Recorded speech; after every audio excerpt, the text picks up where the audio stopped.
Hi, everyone. We're going to get started now. I'm going to make sure my volume is okay for everyone to hear me.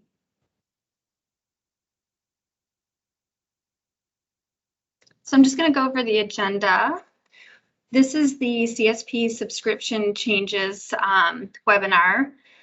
This is only for commercial offers. That's what's being covered today. Government, education, academic, charity, nonprofit offers will be added in the future. We do not have that date from Microsoft yet. So if you're on this call, these changes are only specific to commercial offers, although there will be updates and changes in the future that are going to be similar to these. So just wanted to point that out. We're going to talk about price increases, license management, term duration and billing frequency, subscription renewals, suspension and cancellations, CSP partnership subscription transfers. So all of these topics are things that are actually changes through Microsoft policies that they're having. So Microsoft has announced a subscription price increase. This was probably about 6 months ago that they put this announcement out in social media and in other platforms. So effective on March 1st, there's an updated price list for these commercial products. Enterprise, the Microsoft 365 E3, and then the Office 365, all three of those products are going to have a price increase. In the business versions of Microsoft, the basic and the premium are going to have a price increase. So the business standard is not having a price increase, and then the Microsoft E5 does not have a price increase at this time. And just to say it again, that this is just for the commercial products. The education and government pricing, we have not gotten any communication yet on those. These price increases are for existing subscriptions. The price increase will not take effect until your subscription renews on or after March 1st. So newly provisioned products are going to have that new price increase. So if you were to purchase a license for Office 365 E3 and you did that on April 1st, you would have that price increase for that new product subscription. If you currently have Office 365 E3 and it does not renew until such time like July 1st, you will not see that price increase until that renewal date of July 1st.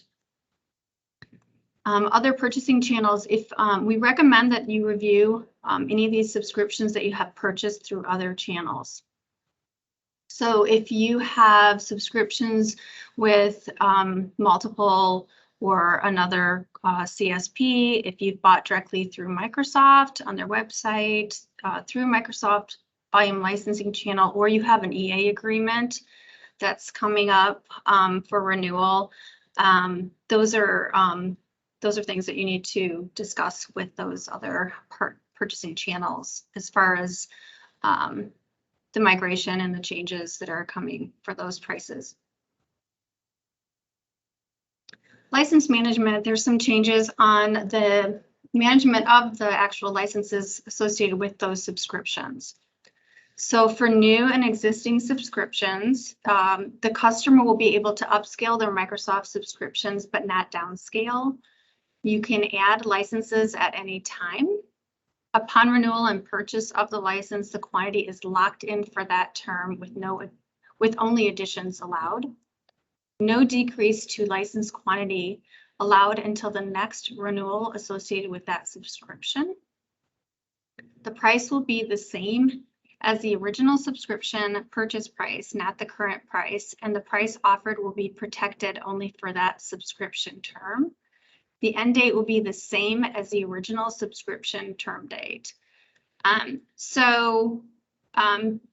Just as in summary, what that means is that when you purchase a subscription, you are locked in at that price at that time, and your quantity is a minimum of that amount. So if you were to purchase 10 licenses and the cost was $32, and you added 2 licenses, those would still be $32 until the end of that renewal.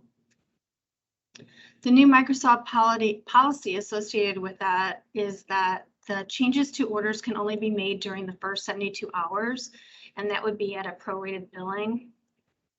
Or you can make changes upon that renewal date of that subscription plan. So if you wanted to reduce your license count, you would need to do that within your first 72 hours of that purchase, or there would be proration at that for that particular order.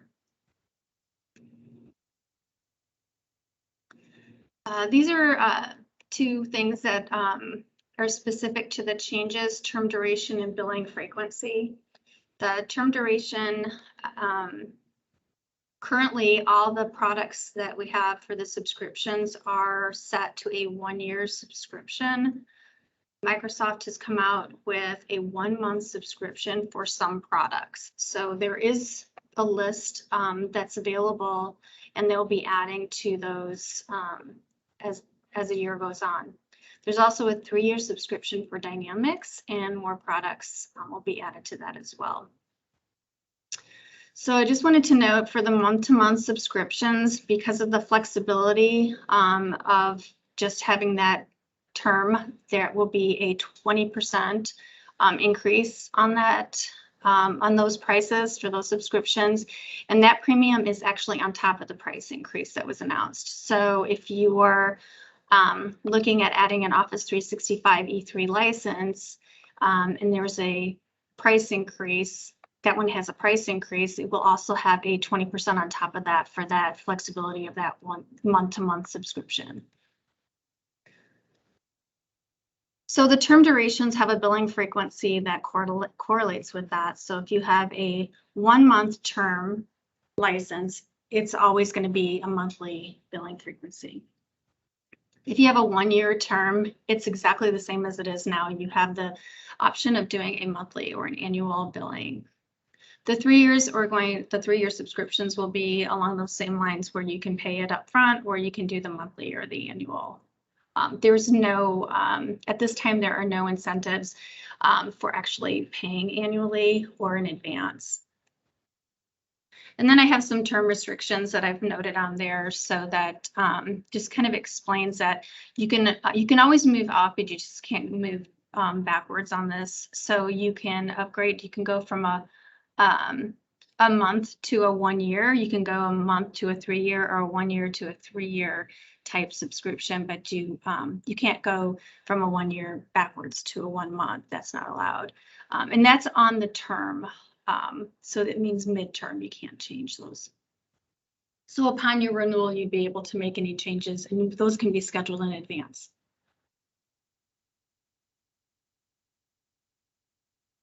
So this is about the term changes and just additional information explaining how these are all planned out for how Microsoft is going to handle these. So the monthly gives you the flexibility to increase or decrease the number of licenses every month, but then that comes with 20% premium to the cost.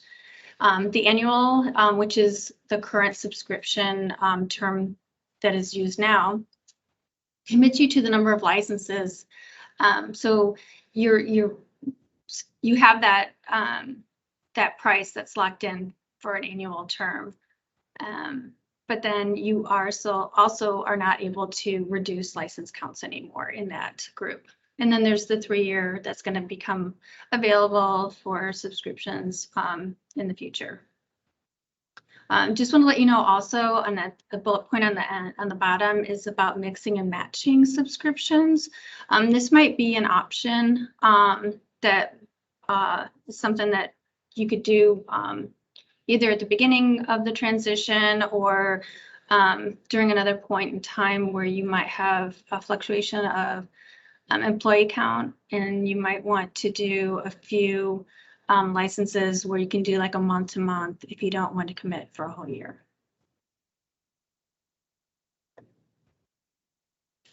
Upon the subscription renewals, there's a new policy set up where all the subscriptions are now set to auto renewal by default for whatever the subscription term in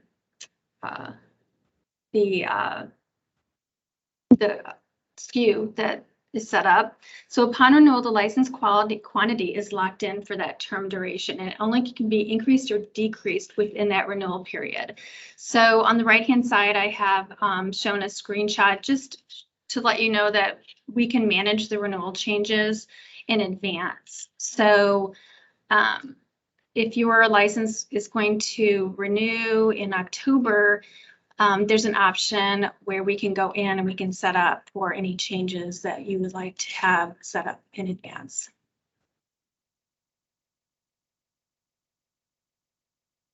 Subscription, suspension, and cancellation. This is a new policy as well. There is an enforced no cancellation policy for the duration of the subscription term. Deltek can suspend or cancel a subscription in cases of non-payment or fraud, but the customer billing will continue during that suspension or cancellation. Suspension it will disable the user's ability to sign in and use the Microsoft services under the subscription until the subscription is resumed. And then all data that is related to the subscription will be deleted unless it is reactivated within 90 days. So the difference on the suspending a subscription and canceling it, with the suspension, the admins can access the data, but once it is canceled, the data is actually deleted.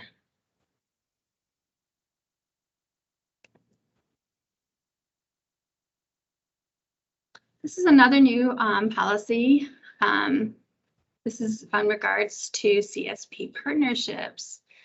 Subscription transfers between CSP partners is only going to be valid at the end of a renewal. So a customer subscription cannot be transferred between a CSP partner tenant midterm. If a customer purchases the same SKU from a different partner before the original subscription on the SKU has reached the end of its term, the customer will continue being billed for the entire term of the original subscription. And this just goes parallel with the term duration. So if it was an annual term, it would reach the end of that subscription.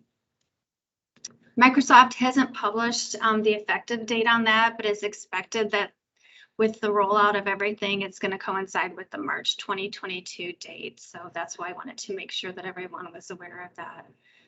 Customers will not be able to transfer active subscriptions to a new partner. So if you have 5 subscriptions and they have different term end dates, only the ones that are up for renewal would be able to be switched to a different CSP partner.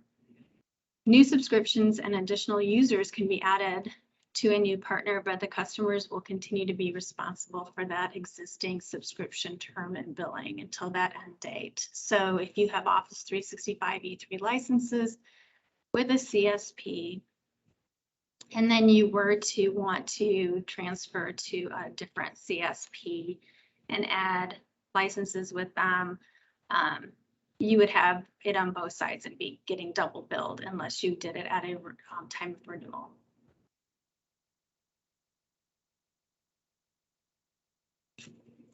So this slide is just for preparation of what you need to do next for these changes.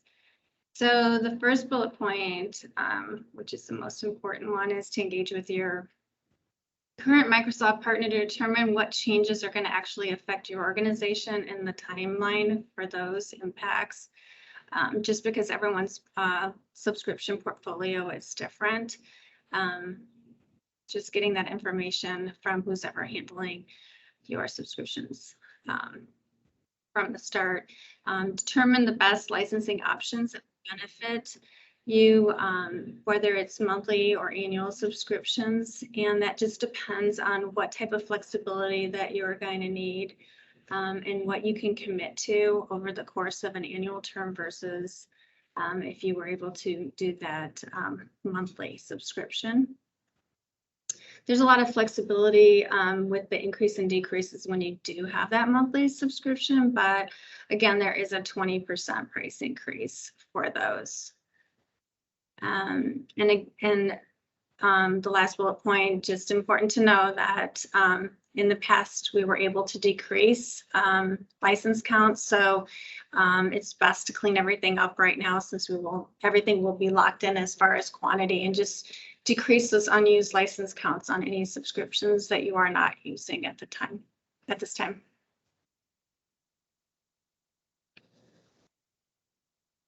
So under recap, I have the things to consider. We have price protection. So licenses added to a existing subscription there will be the same price until the subscription end date. And that end date could either be monthly or annual, or once they move to the 3-year option, you could lock in for 3 years for that price. License management, the decreasing of license count is only available within that first 72 hours of purchase or renewal. So for example, if you were to purchase 150 licenses and 2 days later you change your mind, you would still have that 72-hour window that you could say, hey, we just want to drop that number down. Or it could be pre-scheduled on that renewal as well. For upgrades, you can upgrade to a new offer within the same product category in the middle of a term. So my example is if you were to go from a Microsoft 365 E3 to an E5 license, you would be able to do that midterm. You would not have to wait until the renewal. And that will actually migrate user for user over with the same quantity. Upgrading prior to the price increase will lock you into that current subscription cost for the term. So if you do have licenses right now, subscriptions right now that are affected by the price increase, if you wanted to add anything or do any of these changes prior to that price increase, that would give you the best price point and for that option. Subscription terms, like I said, there's no discount for the 1-year or 3-year term subscription. It just locks you into that original purchase price for the term. But again, you are not able to decrease license count, only to increase license counts.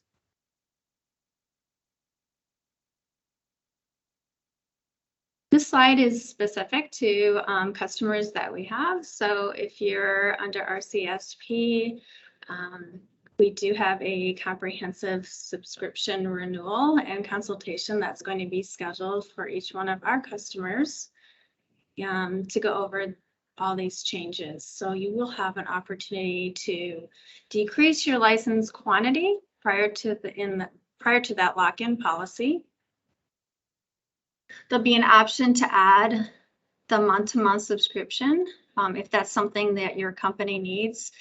Or just a few licenses that you want to, subscriptions that you want to add licenses to under that scenario. If you needed something like that, those can be added on a monthly basis. And then just to explore subscription upgrade availability, if there's some features under a subscription that might work better based on the pricing of that subscription, that migration could be done prior to the price increase. Delcheck is going to migrate subscriptions in mid-February for our customers prior to the price increase, and this will lock in the current price over the annual term. So the subscriptions currently that we have right now are under annual term, and those will be migrated over. So as a result, the March 2022 price increase will not take effect for our customers until the new 2023 annual renewal date. And then regardless of the current term date, all migrated subscriptions will have a new term date. So if you have Office 365 E3 currently, your annual term date, July 2022, will now be February of 2023 upon migration. Okay, just want to thank everyone for joining today. And we do have time for questions if you want to put anything in the chat, or if there's anybody that has anything specific to what we just talked about, I'm available to answer questions.